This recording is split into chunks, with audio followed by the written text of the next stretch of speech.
BLF ఆధ్వర్యంలో round table సమావేశం నిర్వహించారు.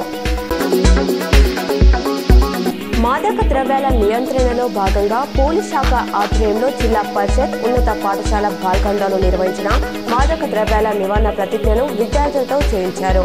ఈ సందర్భంగా వారు మాట్లాడుతూ మాదక ద్రవ్యాలు నియంత్రించడంలో పాఠశాల కళాశాల విద్యార్థులు ప్రధాన భూమిక పోషించాలని సూచించారు. బోధన్ అచ్చంపల్లి శ్రీనివాస కాలనీ సొసైటీ వారి ఆధ్వర్యంలో వన మహోత్సవ కార్యక్రమము చెట్లు నాటే కార్యక్రమము ఏర్పాటు చేశారు. కార్యక్రమంలో ఇందూర్ మోడల్ స్కూల్ విద్యార్థులు, నిజామాబాద్ జిల్లా ప్రెస్మా అధ్యక్షులు కొడాలి కిషోర్ ముఖ్య అతిథిగా పాల్గొన్నారు. నగరంలో వర్ష ప్రభావంతో లోతట్టు ప్రాంతాలను పరిశీలించిన మున్సిపల్ కమిషనర్ దిలీప్ కుమార్,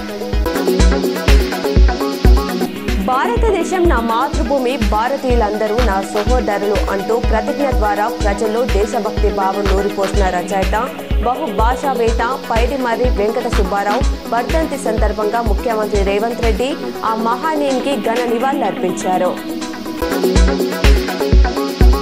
నిన్న రాత్రి జక్రన్పల్లి బసంత్ రెడ్డి కుమార్తె రిసెప్షన్ వేడుకకు హైదరాబాద్ లో హాజరై వధువరులను ఆశీర్వదించి శుభాకాంక్షలు తెలిపిన ఆరుమూరు ఎమ్మెల్యే పైడి రాకేష్ రెడ్డి, విజయవాడలో కొలువై ఉన్న శ్రీ కనకదుర్గమ్మ అమ్మవారిని కుటుంబ సమేతంగా దర్శించుకుని ఆశీస్సులు పొందడం జరిగింది. ఈ సందర్భంగా మన రాష్ట్ర ప్రజలందరూ సుఖ సంతోషాలతో ఆయురారోగ్యాలతో ఉండాలని అమ్మవారిని వేడుకున్నాను.